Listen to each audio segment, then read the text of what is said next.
तो सर इतना एक ग्रैंड आयोजन करने के बाद अब आप कैसे हैं? तो हमें मालूम था कि इंदौर में स्केल का एग्जीबिशन अभी तक नहीं हुआ है। सर ये जो कॉन्सेप्ट आपने पूरा प्लास्टो पैक का किया, ये एक साल तक क्या करते रहे आप? एक साल की जो प्लानिंग का जहाँ तक सवाल है कि आपने एक साल में क्या किया, तो चूंकि हम लोगों ने अभी इंदौर में इंडस्ट्री को लेके क्या सिनेरियो है? देखिए, इंदौर की इंडस्ट्री को आप मेजरली 4 पार्ट में ब्रेक कर सकते हैं। तो इंदौर एक बहुत बड़ा पैकेज है इंडस्ट्री का। सब एक कॉमन आज की तारीख में कॉमन प्रॉब्लम फेस कर रहे हैं। ठीक है, इंफ्रा हम ले आएंगे, इन्वेस्टमेंट हम कर देंगे, मशीन ले आएंगे, लेकिन जो मैन पावर है, डिजिटल दुनिया जिस तरह से आपने बोला पूरी तरह से एक फेक वर्ल्ड की तरह मैं तो देखता हूँ। तो जब आपने पूरा एनविजन किया इस इवेंट को, तो बट ऑब्वियस आपको इसके इम्पैक्ट का भी नॉलेज होगा। मैं बार बार एक ही चीज़ पे फोकस कर रहा था, हमारी इंडस्ट्री के लिए लेकर सीपेट को लेकर। सर जैसे हमारे पीएम सर भी इंदौर के लिए बोलते हैं कि इंदौर एक शहर नहीं, इंदौर एक दौर है। लेकिन मैं कहता हूं इंदौर एक दौर है।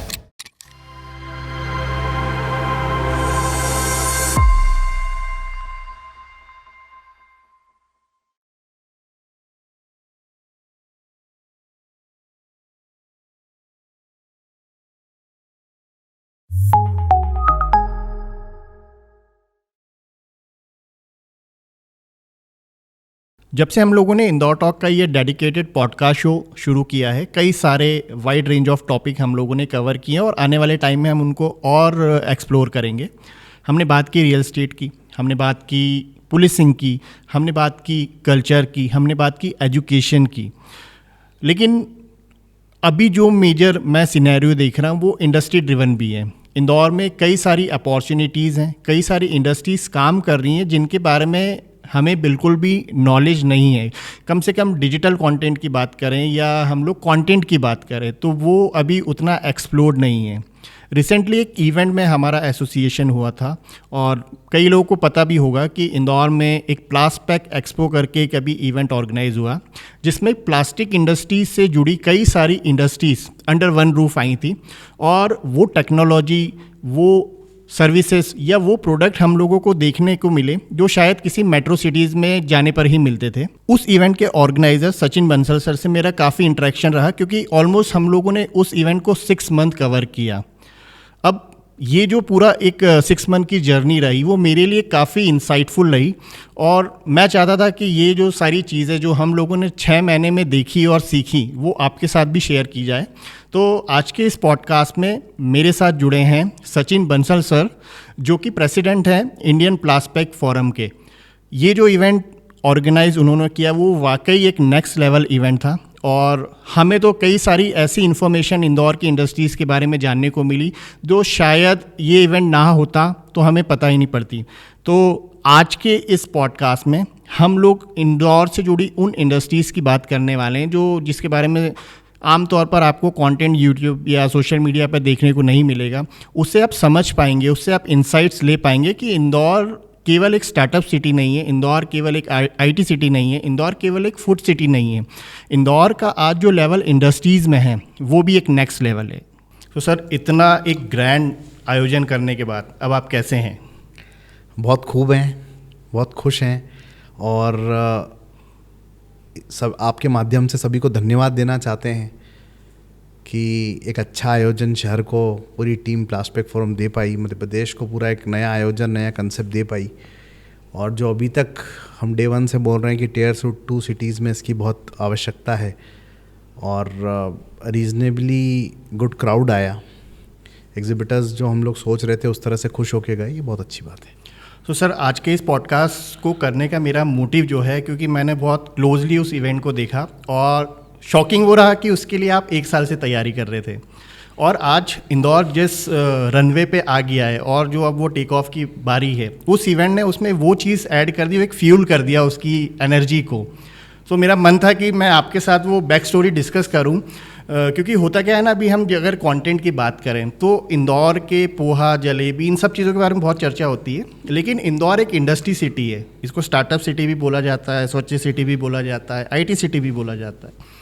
लेकिन जब भी बात आती है इंडस्ट्री की तो ज़्यादा कुछ कंटेंट है नहीं, ज़्यादा कुछ इन्फॉर्मेशन है नहीं, और है भी तो वो इंडस्ट्री एक्सपर्ट्स तक ही सीमित है। इस पॉडकास्ट को करने का मोटिव है कि वो चीज़ें लोगों तक पहुँचें, क्योंकि जब एक कनेक्ट होता है, जब एक ब्रिज बनता है, जैसे उस इवेंट में हम लोगों ने देखा कि बहुत सारा अलग अलग क्राउड, अलग अलग टाइप की एंटिटीज़, अलग अलग टाइप के इंडस्ट्रियलिस्ट, अलग अलग टाइप के बिजनेस एक ही जगह आए, तो लोगों को नॉलेज शेयरिंग में बहुत हेल्प मिली। तो सर ये जो कॉन्सेप्ट आपने पूरा प्लास्टोपैक का किया, ये 1 साल तक क्या करते रहे आप? मतलब हुआ तो वो इवेंट 4 दिन का, लेकिन 365 दिन क्या हुआ उसके पीछे? नहीं, देखिए इसमें आपने बहुत सारे प्रश्नों को एक साथ मिक्स करके दे दिया। जैसे कि आपने अभी 3-4 चीज़ों पे फोकस किया। पहला आपने किया कि बहुत अलग अलग टाइप के, अलग अलग एज ग्रुप के लोगों ने उस प्लास्टोपैक 25 को अटेंड किया। फिर आपने उसी के साथ एक प्रश्न कर लिया मुझसे कि इंडस्ट्री को पूरा एक जगह लेके आए। बिल्कुल। देखिए क्या है कि सबसे पहले एग्जीबिशन कोई भी जब प्लान आउट होती है तो एग्जीबिशन के विषय में हम लोग जो जानकारी लेते हैं वो ये होता है कि किस तरह से किन ऑडियंस को टाई अप करने की हम लोग कोशिश कर रहे हैं।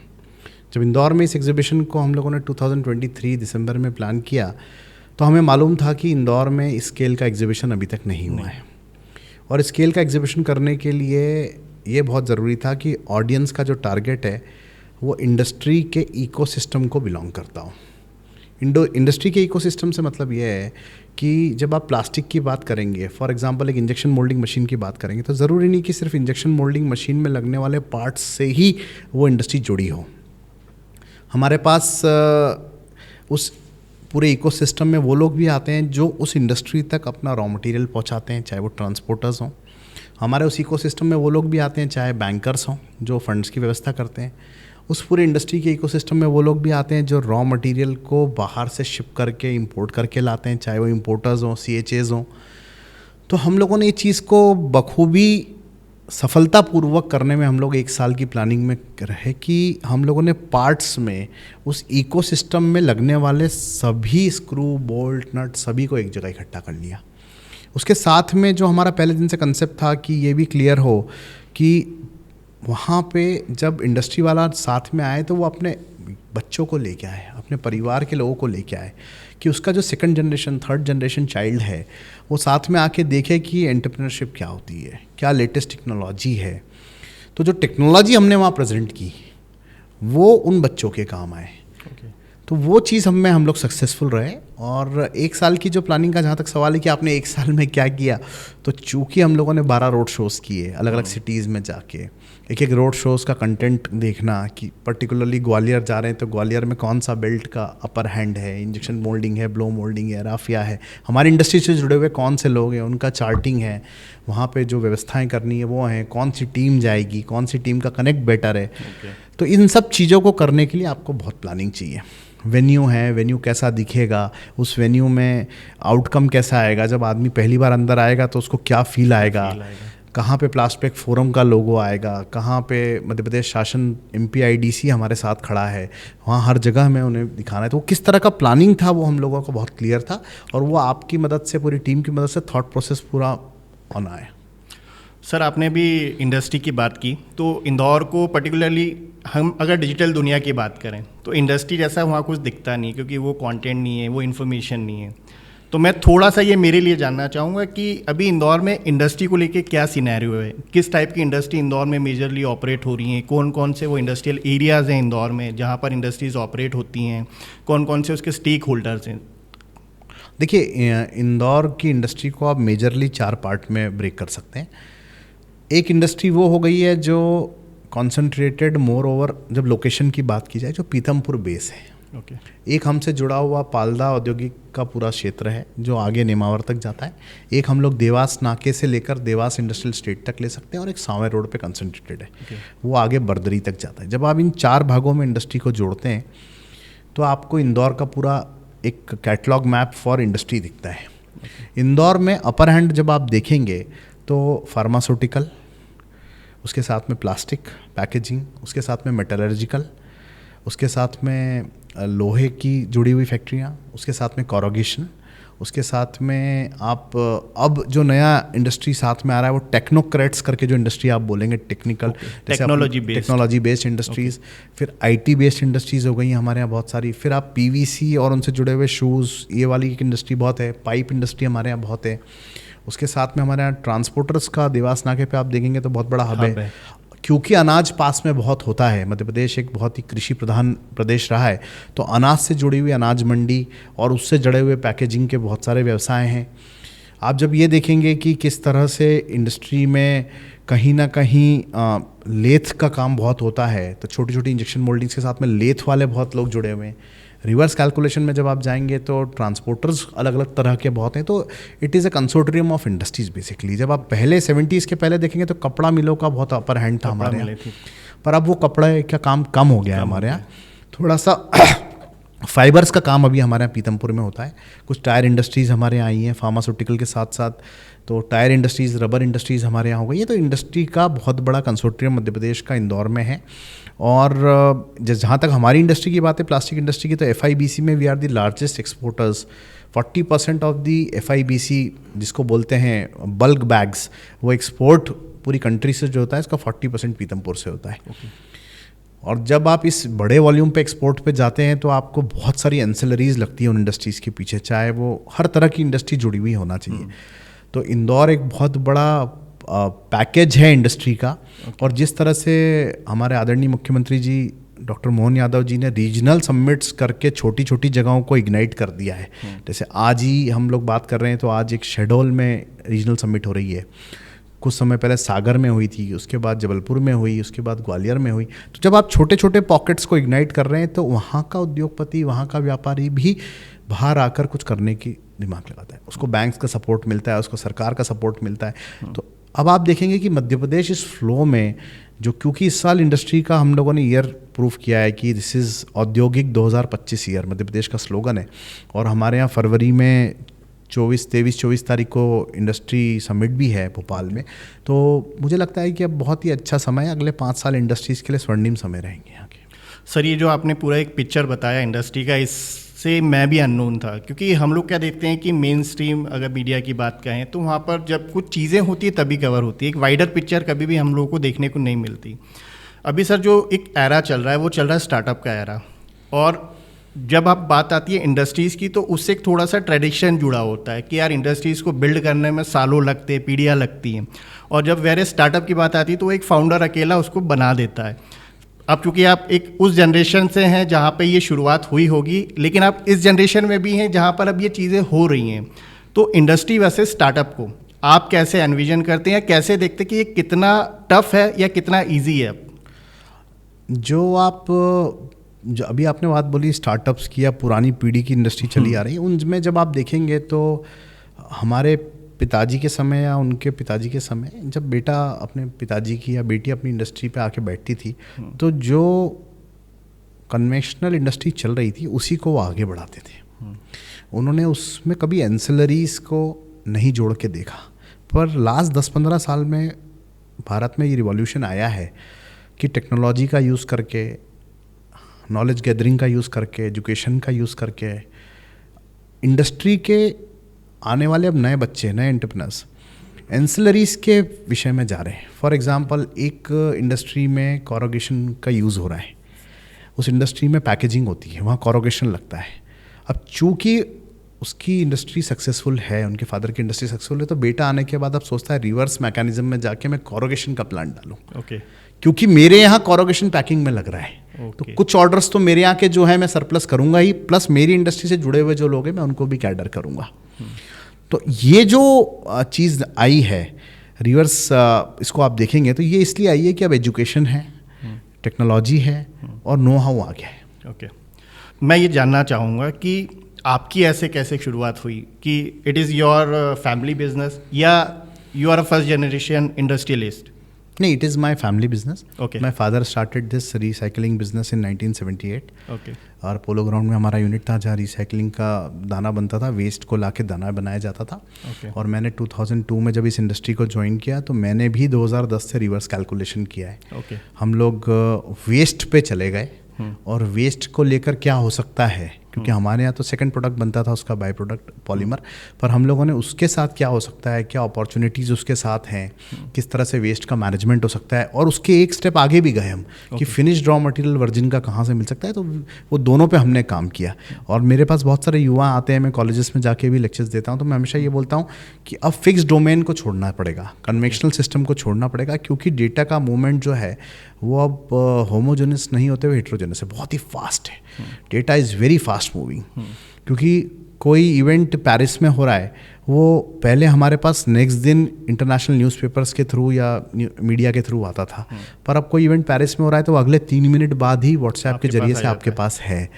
तो movement of data is very fast, so the person has to be very proactive, और इंडस्ट्री को आपको मल्टी डायमेंशनल वे में देखना पड़ेगा। तो उसी तरह से मैंने भी पर्सनली उस इंडस्ट्री को लिया है, and both the ways we work. और मैं सभी एंटरप्रेन्योर्स को भी यही बोलना चाहता हूँ कि आप थोड़ा सा मल्टी डायमेंशनल वर्क करें। ओके, लास्ट का सर जो एक डिकेड निकला है उसमें एक बहुत बड़ा ट्रांसफॉर्मेशन पर्टिकुलरली इंडिया ने भी देखा है और इंदौर ने भी देखा है, जिसके कारण आज कई सारी अपॉर्चुनिटीज़ इंदौर को भी मिल रही हैं। लेकिन वहीं पे मैं जिस चीज़ को देखता हूँ वो एक डिस्ट्रैक्शन का दौर भी है कि कई सारी डिस्ट्रैक्शन भी हमारे साथ आ गई हैं, चाहे वो डिजिटल मीडिया की एक्सेसिव यूज़ की बात हो, चाहे थॉट को प्रोडक्ट में कन्वर्ट की बात हो, हम डिस्ट्रैक्टेड बहुत रहते हैं। तो उस केस में चूंकि आप एक सीजन इंडस्ट्रियलिस्ट है, आपने एक लंबा डेकेड से भी ज़्यादा इंडस्ट्री को दिया है, तो उस चीज़ को और आज की डिस्ट्रैक्शंस को आप कैसे देखते हो, और अगर आपकी भी लाइफ में वो चीज़ें आ रही हैं तो आप उसको कैसे फिगर आउट करते हो और उसके सॉल्यूशंस कैसे डिराइव करते हैं? डिस्ट्रैक्शंस तो इंडस्ट्री में आते हैं, और जब over a period of time आप काम करते हैं तो डिस्ट्रैक्शंस बट ऑब्वियस आपके साथ आएंगे। पर मेरा सभी के साथ एक ही वो रहता है कि थोड़ा सा नॉलेज बुक को स्ट्रॉन्ग रखें, टेक्निकल नॉलेज पढ़ें, थोड़ा सा डेटा जो जिस पर्टिकुलर इंडस्ट्री में आप काम कर रहे हैं उसका जो टेक्निकल डेटा है उस पर आपकी ग्रिप होना चाहिए। साथ साथ में जैसे अभी आप अपन जिस इवेंट के लिए यहाँ बैठे हैं, ऐसे इवेंट्स जब भी आसपास हों तो उनको ज़रूर कवर करें। उससे आपको उस इंडस्ट्री के बारे में नया जानने को मिलता है, और जब आपके पास उस पर्टिकुलर इंडस्ट्री से जुड़ा हुआ सारा डेटा आपकी ग्रिप में रहता है तो आपको इंडस्ट्री से जनरली डिस्ट्रैक्शन नहीं होता है। अब रही बात कि आगे हम लोग को कैसे करना चाहिए, डिस्ट्रैक्शंस आते हैं तो थोड़ा सा गाइडेंस का भी हमें यूज़ करना चाहिए। तो टेक्नोक्रेट्स अवेलेबल हैं, एजेंसीज़ अवेलेबल हैं, थोड़ा सा एंटरप्रेन्योर्स को उनकी तरफ जाना चाहिए। सर चूँकि अब स्टार्टअप एरा है, मैं बार बार आपको बता ही रहा हूँ, तो जब हम एक स्टार्टअप को शुरू करने का थॉट रखते हैं तो उसमें इतना इंटेंस कैपिटल इन्वॉल्व नहीं होता है। लेकिन जब हम इंडस्ट्री की बात करते हैं वो अपने आप में एक भारी वर्ड है, और उसको जब कोई सोचता है, जब एनविजन करता है कि यार इस चीज़ की इंडस्ट्री स्टैब्लिश करना है, तो बट ऑब्वियस सेकंड थॉट आता है इन्वेस्टमेंट। तो ये मिथ है क्या कि इंडस्ट्री में ज़्यादा इन्वेस्टमेंट लगता है, स्टार्टअप्स में कम लगता है, या इंडस्ट्री भी एक मिनिमम इन्वेस्टमेंट के साथ शुरू की जा सकती है और फेजेस वाइज उसको हम लोग ग्रो कर सकते हैं? नहीं, बिल्कुल आपकी बात सही है कि इंडस्ट्री में थोड़ा सा सेटअप कॉस्ट जो होता है वो ज़्यादा है स्टार्टअप्स के बनिस्बत। और इंडस्ट्री को सेटअप करने के लिए चूँकि आपको लैंड की आवश्यकता है, आपको पावर कनेक्शंस की आवश्यकता है, लेबर्स को इनिशियली आपको ज्वाइन इन कराना है, आपको स्ट्रक्चर बनाना है, मशीन्स लाने हैं, तो कॉस्ट तो लगता है। पर अब आजकल गवर्नमेंट की बहुत सारी ऐसी पॉलिसीज़ हैं, बहुत सारी ऐसी सब्सिडीज़ हैं, चाहे वो महिला के लिए हो, चाहे वो नॉर्मल स्टार्टअप्स इंडस्ट्रीज़ के लिए हो, तो इतनी सब्सिडीज़ हैं, 30-30, 40-40% government is helping you out. हम लोगों ने जब चालू करा, जब ऐसा कुछ नहीं था 2000 में, तब तो कुछ भी नहीं। तो अब ये जब 40% गवर्नमेंट 35% आपको अमाउंट देना चाहती है, तो it is I think best opportunity you have. तो थोड़ा सा इन्वेस्टमेंट तो इनिशियली करना पड़ेगा, बट इन्वेस्टमेंट मैंने जैसा कि अभी फिर बोला इसके पहले आपको, investment in a right direction with a right approach with proper guidance is always fruitful.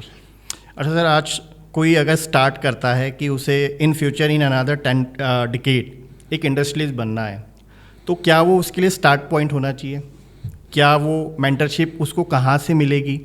या जो आपने इन्वेस्टमेंट की बात की कि गवर्नमेंट सब्सिडी देने को भी तैयार है, पर कई बार क्या होता है कि किसी भी व्यक्ति को वो चीज़ें पता नहीं होती हैं। सो क्या ऐसा कोई इन्फॉर्मेशन सेंटर हो, जैसे अभी आपने डेटा की बात बिल्कुल सही। हमारे यहाँ पे मध्य प्रदेश शासन द्वारा department of industry and commerce में NIC भी बना हुआ है, national information centre. Department of industry and commerce जो इंदौर में है पोलो ग्राउंड में, उसमें भी फेलिसिटेशन सेंटर है। हमारे यहाँ कलेक्टर ऑफिस में भी अभी इंडस्ट्री को लेकर इंडस्ट्री फेलिसिटेशन सेंटर माननीय मुख्यमंत्री जी ने बनाया है। इसका यूज़ बिल्कुल करना चाहिए। साथ में MSME डिपार्टमेंट के ऑफिसेस हैं, ऑनलाइन सब अवेलेबल हैं, सब मोबाइल यूज़ करते हैं आजकल, तो इंटरनेट का यूज़ करके MSME डिपार्टमेंट्स की, चाहे स्टेट MSME हो चाहे सेंट्रल MSME हो, उसकी जो सुविधाएं हमें अवेलेबल हैं उसकी जानकारी हमें रखना चाहिए। और अब हमारी एसोसिएशंस भी इतनी इक्विप्ड हैं कि अगर हमसे भी कोई कांटेक्ट करता है तो we are in a position to guide them in a right way. और बैंक्स अवेलेबल हैं, तो मेरे हिसाब से NIC के होने से, DIC के होने से, AKVN के होने से बहुत ही इजी है अब इंडस्ट्री डालना, और साथ में फंड्स की अवेलेबिलिटी है। ओके तो सर आप काफ़ी टाइम से इंडस्ट्री के इस एनवायरनमेंट में काम कर रहे हैं और इकोसिस्टम को भी बिल्ड कर रहे हैं जो फ्यूचर इंडस्ट्रीज हैं वो उनको एक बेनिफिट मिले। तो अगर एट प्रेजेंट में अगर मैं इंदौर का सिनेरियो देखूं और एक कैलकुलेशन निकालूं तो अभी इंदौर में किस इंडस्ट्री का स्कोप आपको दिखता है कि ये पर्टिकुलर सेगमेंट में अगर कोई जाता है और इंडस्ट्री सेटअप करता है तो इसमें ग्रोथ की अपॉर्चुनिटीज़ ज़्यादा हैं बजाय कि कोई दूसरी इंडस्ट्री उसमें अभी एक स्ट्रगल पीरियड चलेगा? यहाँ ऐसी कोई आइडेंटिफिकेशन आपने अगर कर रखी? मुझे लगता है कि इंदौर मध्य प्रदेश में आने वाले समय में packaging of any food items, any industry related to exports to African countries, okay, और साथ में रबर और टेक्नोलॉजी के ऊपर टेक्नोक्रेट्स की वर्किंग तो होगी IT की, उसके साथ में पाइप्स, ड्रिप इरिगेशन से जुड़ा हुआ किसी भी इंडस्ट्री में बहुत स्कोप है। और खासकर इंडस्ट्री और फूड इंडस्ट्री, दोनों इंडस्ट्री मेरे हिसाब से मेगा फोल्ड्स में इंक्रीज होगी इंदौर मध्य प्रदेश में, क्योंकि उसका रॉ मटेरियल बेसिक जो है वो है कृषि प्रधान, और वो मध्य प्रदेश की पृष्ठभूमि है, MP रिच है उसमें, तो MP रिच होने के कारण वो उसमें बढ़ेगा। ओके सर, बात आती है जब इंडस्ट्री सेटअप की, तो हम लोग तो जो अपनी साइड से एफर्ट डालेंगे वो डालेंगे, हम एक प्रॉपर इंडस्ट्री सेटअप करेंगे, मशीन्स लगाएंगे, मैन पावर हायर करेंगे, लेकिन उसको सप्लीमेंट करता है गवर्नमेंट का इंफ्रास्ट्रक्चर या किसी भी शहर का इंफ्रास्ट्रक्चर। अगर वो नहीं है तो हम कितने भी हमारे साइड से एफर्ट डाल लें उसका हमें रिजल्ट नहीं मिलेगा। तो चूँकि अब ये पॉडकास्ट हम इसीलिए कर रहे हैं कि लोगों को इंदौर के बारे में वो एस्पेक्ट पता पड़े जो शायद उनको नहीं पता और वो ढूंढने से उनको इन्फॉर्मेशन नहीं मिल पाती है। तो मैं जानना चाहूँगा कि इस इंडस्ट्री इकोसिस्टम को सपोर्ट करने के लिए भी हमारा इंदौर का जो इंफ्रास्ट्रक्चर है वो कितना रेडी है? देखिए, इंदौर का इंफ्रास्ट्रक्चर टॉप नॉच है, ओके, न सिर्फ कंट्री में टॉप नॉच है, मैं आपको विश्वास दिलाता हूँ, बल्कि इंदौर का इंफ्रास्ट्रक्चर अब इंटरनेशनली इक्विप्ड है। मैं इतनी कंट्रीज़ घुमा हूँ, मैंने इतने सारे ट्रेड फेयर्स, इतने सारे सेमिनार्स अटेंड किए हैं थ्रू आउट वर्ल्ड। मेरा ये समझ है कि इतनी इजीली लैंड की अवेलेबिलिटी, इतनी इजीली मैन पावर की अवेलेबिलिटी, इतनी इजीली इंटेंसिव लेबर की अवेलेबिलिटी, इंडस्ट्री के लिए लगने वाले इकोसिस्टम में ट्रांसपोर्टर्स की अवेलेबिलिटी, ड्राई पोर्ट की अवेलेबिलिटी, उसके साथ में ऐसा कोई वेदर नहीं है हमारे यहाँ पे जो बहुत एडवर्स हो कि हमारे यहाँ बहुत भारी गर्मी पड़ रही है या बहुत भारी स्नो गिर रही है या भारी पानी हो रहा है। तो हम लोग बहुत ही weather ecosystem for the weather is very good. हमारे यहाँ पे आप देखेंगे ऐसा कुछ भी नहीं है कि दूसरी कंट्रीज टाइप की, हमारे यहाँ बहुत ही एग्रेसिव पीपल हैं या एग्रेसिव कम्युनिटी रहती है, बहुत ही शांत प्रवृत्ति के लोग हैं। तो ये सारी चीज़ें इकोसिस्टम को बिल्ड करती है। साथ में आप पृष्ठभूमि देखेंगे इंदौर की, तो इंदौर एक शुरू से ही कपड़े के मामले में बहुत बड़ी इंडस्ट्री को लेके रहा है। तो लोगों की सोच पहले हमारा मिले हुआ करती थी, आज भी उनकी झांकियाँ निकल रही हैं। तो ये इस चीज़ को सिद्ध करता है कि एक औद्योगिक घराना, एक औद्योगिक राजधानी इंदौर रहा है। तो मुझे लगता है इंदौर बहुत अच्छे से इक्विप्ड है। और जो प्रेजेंट में सिनारियो है कि हम स्वच्छ अलग हैं, एयरपोर्ट की कनेक्टिविटी हमारी बढ़ती जा रही है, ट्रेन की कनेक्टिविटी रेगुलर बढ़ रही है, तो मुझे लगता है कि कॉलेज और स्कूल जिस तरह से यहाँ बढ़ रहे हैं, एजुकेशन का सेक्टर बढ़ रहा है, we will see Indore in, I think, in top 2 in next 10 years for industrialisation in the country. अभी सर आपने कॉलेज और इंस्टीट्यूशंस की बात की, और मैं अभी कई सारे इंडस्ट्री एक्सपर्ट से, कई सारे लोगों से अलग अलग मिलता हूँ। सब एक कॉमन, आज की तारीख में कॉमन प्रॉब्लम फेस कर रहे हैं। ठीक है, इंफ्रा हम ले आएंगे, इन्वेस्टमेंट हम कर देंगे, मशीन्स ले आएंगे, लेकिन जो मैन पावर है, मतलब मुझे वो फीडबैक वही आता है कि काम करने को कोई तैयार नहीं है, क्वालिटी स्किल्ड लेबर नहीं मिल रही है। तो ये क्या सही है या एक मिसकंसेप्शन है या ऐसा कुछ एग्जिस्ट अभी नहीं करता है? देखिए, जहाँ तक क्वालिटी और स्किल्ड लेबर का सवाल है, आप जब पूरा इवेंट को कवर कर रहे थे तो मैं बार बार एक ही चीज़ पे फोकस कर रहा था, हमारी इंडस्ट्री के लेकर सीपेट को लेकर। सीपेट ये क्या होता है? Central institute of plastic engineering technology. Okay. जैसा अभी आपने बोला स्किल्ड लेबर, तो स्किल्ड लेबर या स्किल्ड इंटेंसिव वर्कर कब आएगा? जब उसे हमने ट्रेन किया होगा। तो जो ट्रेंड हमारे यहाँ हैं, जो फुली इक्विप्ड हैं, जब तक वो एक पर्टिकुलर जनरेशन ऑफ पीपल को ट्रेन नहीं करेगा, नीचे के डाउन स्ट्रीम में वो चीज़ नहीं जाएगी। तो ये ज़रूर है कि पर्टिकुलर इंडस्ट्री को लेकर हम लोगों के साथ आज ये प्रॉब्लम आ रही है कि स्किल्ड मैन पावर की कमी है। वो सर हमारी इंडस्ट्री में भी है, क्योंकि हम भी फेस करते हैं वो। तो मुझे ऐसा लगता है कि कहीं ना कहीं इस तरह के इंस्टीट्यूट्स की इंदौर को बहुत ज़रूरत है, जो पर्टिकुलर सेक्टर्स को ग्रेफाइट करते हैं और उनको लेकर वो ट्रेनिंग दें। वहाँ पे न सिर्फ बच्चों को दें, मैं तो चाहता हूँ जो इंडस्ट्री चला रहे हैं उनको लेकर भी वहाँ पे रहे कि वो अपने इंडस्ट्री को बेटर चला पाएँ।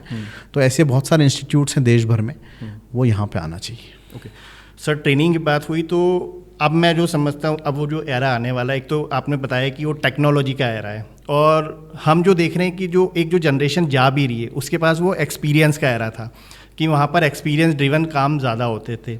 लेकिन अब जो एरा आ रहा है वो टेक्नोलॉजी का हो रहा है, और उसको अडॉप्ट करना कई बार एक चैलेंज होता है। अगर पर्टिकुलरली उस जनरेशन की बात करें तो उनके लिए तो ये बहुत बड़ा चैलेंज है, क्योंकि अब वो उस स्टेज में नहीं है कि उस टेक्नोलॉजी को अडॉप्ट कर पाएंगे।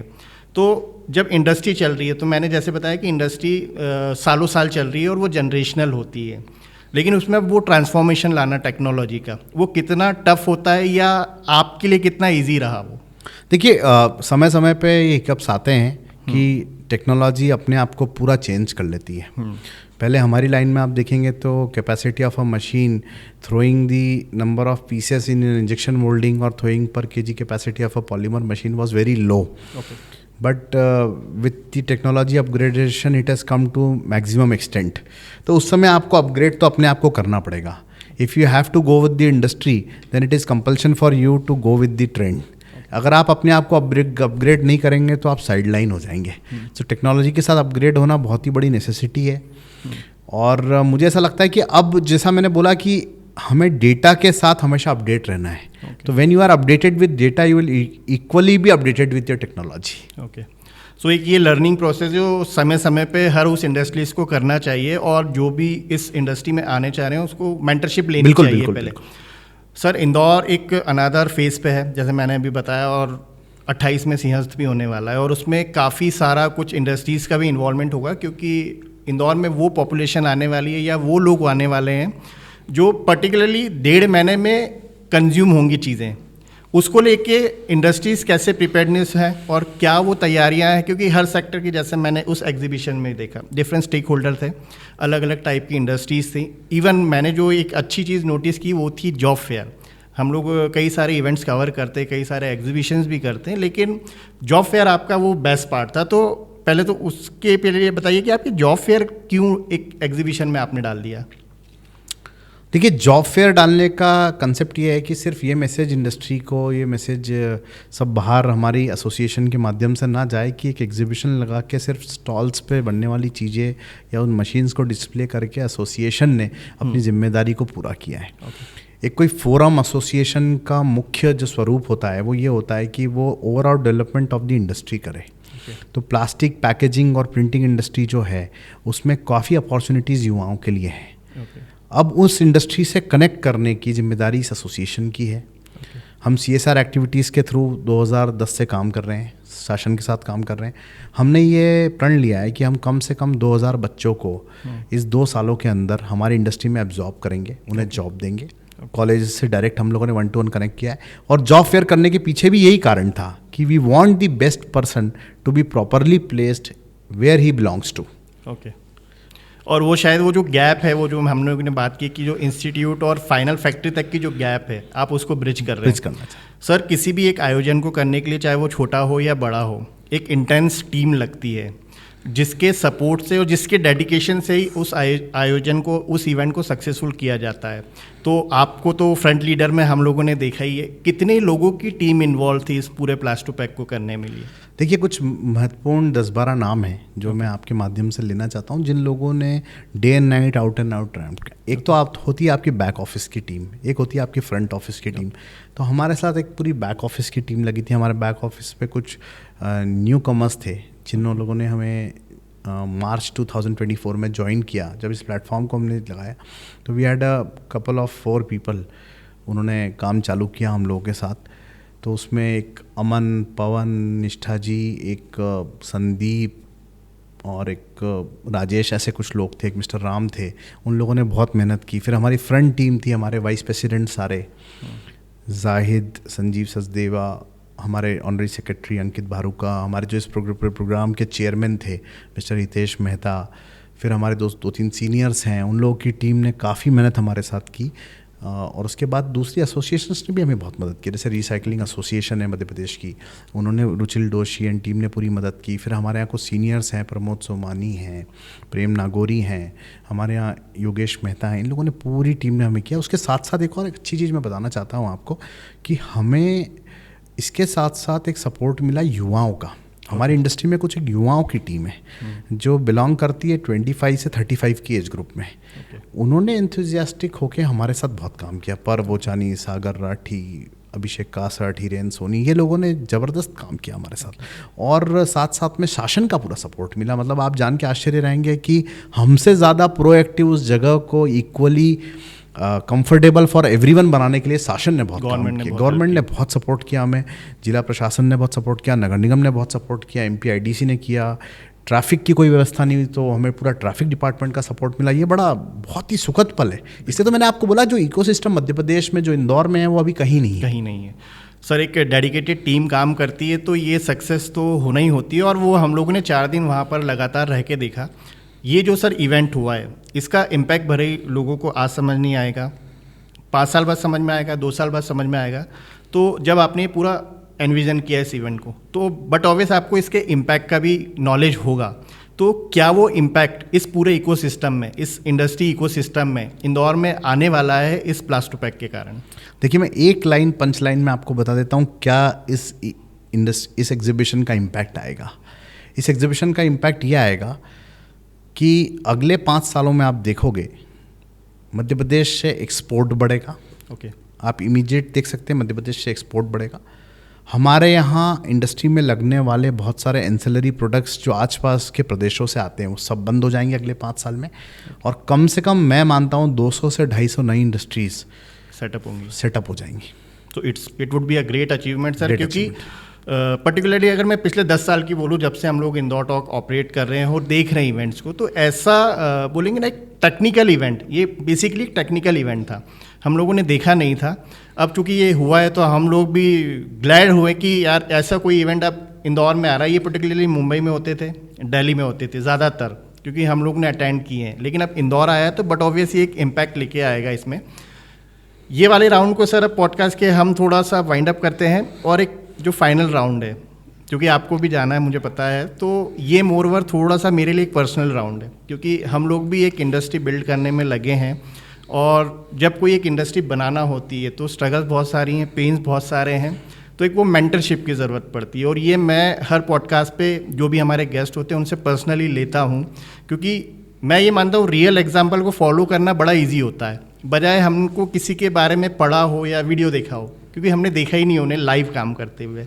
लेकिन मैंने 4 दिन आपको लाइव काम करते हुए देखा, बैक स्टेज लाइव काम करते हुए देखा, जो हमारा पूरा एक एरिया बना था वहाँ लाइव करते।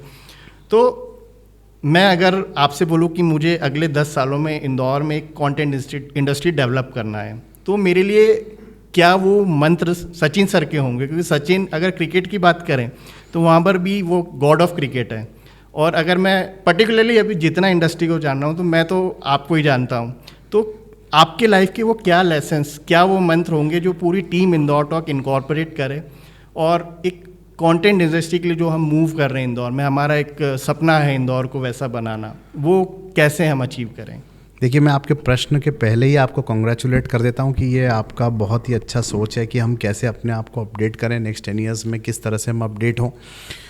बहुत अच्छा सोच है, बहुत पॉजिटिव सोच है। और मैं आपको बताना चाहता हूँ कि आपकी इंडस्ट्री में आपको आगे बढ़ने के लिए सबसे पहले डेटा कलेक्शन करना है।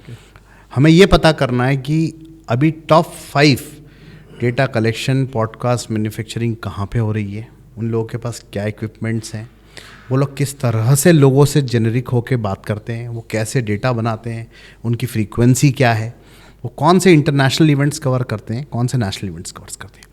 जब आने वाले 2 सालों के नेशनल इंटरनेशनल इवेंट्स की लिस्ट हमारे पास होगी, तब हम जाके पता करेंगे कि उन इवेंट्स में हमारी कहाँ जगह बनती है। और जब तक आप लोगों के टच में आए बिना ये काम करेंगे, आप उसमें सक्सेस नहीं होंगे। तो you will have to get in touch with people, you will have to connect with people. So the 3 things that are most important is one is connectivity, one is sheer dedication and hard work, and third is regular perception, regular follow-ups करना बहुत ज़रूरी है। किसी चीज़ को एक बार करके 7 दिन का विराम हम दे देते हैं तो वो चीज़ की कंटिन्यूटी ब्रेक हो जाती है। तो we have to follow up regularly. तो इन चीज़ों पे आप फोकस करें, और मुझे लगता है कि आप 10 साल की बात करें, जिस तरह से आपका फोकस है, आप 5 साल में आ जाएंगे। इस क्वेश्चन को सर आपसे पूछने का एक मोटिव और था, जैसे अभी आपने बात करी कनेक्टिविटी की और एक पर्सनल टच की। वेयरएज अब जो मैं पर्टिकुलरली देखता हूँ, हम 2 दुनिया में रह रहे हैं। एक है हमारी रियल दुनिया जिसमें हम काम करते हैं, एक है हमारी वर्चुअल दुनिया जिसमें हम वो दिखाना चाहते हैं कि हम ये नहीं हैं लेकिन हम हैं। और कनेक्ट आजकल कैसे हो गए, वो लिंक्डइन पे होते हैं, वो फेसबुक पे होते हैं, वो इंस्टाग्राम पे होते हैं। लेकिन जब मैंने पर्सनली आपकी प्रोफाइल देखी, चूँकि आप फेसबुक फ्रेंड भी है मेरे, और मैंने देखा तो वो चीज़ मिसिंग थी, बावजूद कि आप सक्सेसफुल है। तो कितना अब वो सही है या गलत है रियल के ऊपर रील इंडस्ट्री या रील दुनिया को तवज्जो देना? क्योंकि एक बहुत बड़ा मैं चैलेंज देख रहा हूँ, और एक डिस्ट्रैक्शन ये भी जो आज लोग फेस कर रहे हैं कि वो होते कुछ नहीं है, दिखाना बहुत कुछ चाहते हैं, लेकिन आप होते हुए भी नहीं दिखाते हैं। डिजिटल दुनिया, जिस तरह से आपने बोला, पूरी तरह से एक फेक वर्ल्ड की तरह मैं तो देखता हूँ। Okay. और आपकी आईडीज़ कितनी भी हों, आपके फॉलोअर्स कितने भी हों, उससे फ़र्क नहीं पड़ता। आप कितने लोगों को कनेक्ट करके कुछ बेनिफिट दे पाते हैं, ये बहुत इंपॉर्टेंट है। आप इंडस्ट्री को, आप अपने फॉलोअर्स को, अपने साथ में इकोसिस्टम को किस तरह ग्रूम कर पा रहे हैं, इट इज़ वेरी इंपॉर्टेंट। और जैसा कि आपने बोला, मैंने अभी फिर फोकस किया कि कनेक्टिविटी विथ कंसिस्टेंसी ही आपको आगे ले जाएगी, और जितनी मेहनत आप करेंगे वो इन दोनों को शेयर, और वो कनेक्ट पर्सनल कनेक्ट होना चाहिए, वर्चुअल। आपको वर्चुअल कनेक्ट से कुछ नहीं होगा, आपको पर्सनल कनेक्ट होना चाहिए, आपको पर्सनली रीडिंग होना चाहिए, आपको पर्सनली जाके उस चीज़ को समझना चाहिए। मैंने आपको बोला, जितनी इंटरनेशनल नेशनल एग्जीबिशंस अभी होने वाली हैं, आप उसमें पर्सनली जाएं, टीम को भी साथ ले जाएं, और वहाँ जाके इस चीज़ को आप लर्न करें, आप समझें कि वो जो पॉडकास्ट अगर हो रहा है, for example someone is doing a podcast in Mumbai, तो वो पॉडकास्ट में हमसे बेहतर क्या है। और हम ये ना देखें कि उसका बेहतर है, हम ये देखें हम उससे सीख के यहाँ क्या ला रहे हैं। और मुझे लगता है कि आपका भी पूरा जो आने वाला पॉडकास्ट और सब सिस्टम है, ये सब टेक्नोलॉजी बेस्ड है। और ग्रेजुअली इतना समय आपको टेक्नोलॉजी अपग्रेडेशन पे देना पड़ेगा और फोकस करना पड़ेगा कि you come with the latest technology to podcast. Okay. You can't have every person coming to your studios for podcast. So you will have to create virtual podcast at a place where the exhibition is going on. Okay. So आपको थोड़ा सा upgradation जरूर करना पड़ेगा, और मुझे लगता है your team is very equipped, आप बहुत जल्दी कर वो प्लास्टो पैक के नेक्स्ट सीजन में सर आपको देखने को मिलेगा। सर ये रही एक प्रोफेशनल आपका मैसेज जो मुझे आपने दिया, लेकिन एक पर्सनल भी होता है, चूँकि हम एक बहुत सारे स्ट्रेस लेवल से गुजरते हैं। अब मैंने चूँकि इवेंट में काम करते देखा, इसलिए वो मुझे, क्योंकि इवेंट लगातार चल रहा है, टेंशन है, प्रेशर्स है, फंड्स लगे हुए हैं, इतना बड़ा सेटअप कॉस्ट है, इतनी मैन पावर इन्वॉल्व है, सेम टाइम पे आपका बिजनेस भी चल रहा है। तो इस सब चीज़ को कैसे सचिन सर पर्सनल लेवल पे मैनेज करते हैं? देखिए, आपकी फैमिली का सपोर्ट बहुत ज़रूरी है आपको। ओके। जैसे मेरे मदर, फादर, मेरे ब्रदर, मेरे यहाँ पे मेरी वाइफ, मेरी दोनों बच्चियाँ, तो उन लोगों का बहुत ही ट्रिमेंडस सपोर्ट मुझे रहा। लास्ट 6-8 महीने हम लोगों ने बहुत ही, जिसको बोलना चाहिए, एक वेव देखी है, जैसा आपने बताया। उस पूरे इवेंट को करने के लिए आपने हज़ारों लोगों से कनेक्ट किया। आप करीब 3 महीने घर से बाहर रहे, ट्रैवल किया। तो इसको करने के लिए फैमिली सपोर्ट के बिना, और किसी से, और कुछ दोस्त भी आपके ऐसे होते हैं जो विदाउट एनी एक्सपेक्टेशन आपके साथ लगते हैं। तो आपकी, मैंने फिर वही बोला, जब तक आपका पर्सनल कनेक्ट नहीं है इस चीज़ का, आपको वो मज़ा नहीं आएगा। और आप जैसे लोग भी साथ में मिल गए, 2-4 एजेंसीज़ और 2-4 इंदौर टॉक जैसे साथी मिल गए जिन्होंने इस इवेंट को बहुत ग्रैंड सक्सेस किया। और मैं फिर आपको धन्यवाद देना चाहता हूँ, आप हमारे साथ इस जर्नी में रहे, और आगे भी हम ऐसे 2-4 बहुत ही ज़बरदस्त कार्यक्रम शहर को दे रहे हैं। हम जून में एक इंटरनेशनल वेस्ट मैनेजमेंट कॉन्फ्रेंस कर रहे हैं, जून-जुलाई में, जो वेस्ट के ऊपर है। और हम लोग एक्सपेक्ट कर रहे हैं around 3000 volunteers to come down from the country, और कुछ इंटरनेशनल गेस्ट हमारे बीच में होंगे। तो हम लोग कैसे वेस्ट मैनेजमेंट को लेकर काम करेंगे, उस पर भी हम लोग काम कर रहे हैं। सर जैसे हमारे पीएम सर भी इंदौर के लिए बोलते हैं कि इंदौर एक शहर नहीं, इंदौर एक दौर है। अब इंदौर में ये एक दौर जुड़ा हुआ है और हम लोग भी वो देख पा रहे हैं कि अब वो जो आने वाले 10 साल 15 साल हैं वो इंदौर के हैं, क्योंकि कई सारी अपॉर्चुनिटीज़ इंदौर में जनरेट हो रही हैं। तो सर वो आपका एक वो लास्ट मैसेज बडिंग एंटरप्रेन्योर्स को बोल रहे हैं, बडिंग इंडस्ट्रियलिस्ट को बोल रहे हैं, या जो भी कुछ करना चाहते हैं, कुछ अच्छा बड़ा करना चाहते हैं, कुछ बड़ा अचीव करना चाहते हैं जैसे आपने किया, उनके लिए वो आपका क्या वो मैसेज होगा? मेरा सिर्फ एक मैसेज होगा कि focus on your work, focus on your work that has been given to you, और ईमानदारी से अपने काम को करो आप, और जिम्मेदारियां जो भी आएँ उसे पूरी तरह से ध्यान दे के आप करो, और अपना जो लेवल ऑफ कंसिस्टेंसी है, लेवल ऑफ वर्क है, डेडिकेशन है, वो पूरी 110% दो। आप बड़ा नहीं बहुत बड़ा करोगे। सर पूरी टीम इंदौर टॉक की ओर से आपको एक बड़ा वाला थैंक यू है। आप प्लास्टोपैक इंदौर लेके आए, क्योंकि मुझे पता है ये मुंबई में होता था, लेकिन अब वो इंदौर आया है तो उसका इम्पैक्ट अभी हो सकता है कई लोगों को नहीं देखने को मिलेगा। तो थैंक यू वंस अगेन। एक तो बिजी शेड्यूल में से आपने इस पॉडकास्ट के लिए टाइम निकाला, और जो वैल्यूएबल लेसन्स आपने पर्टिकुलरली मुझे भी दिए और हमारे लिसनर्स को भी दिए, वो वाकई उनकी लाइफ में वो अचीव करने के लिए हेल्प करेंगे जिसका वो थॉट रखते हैं या ड्रीम रखते हैं। Thank you so much. Thank you so much.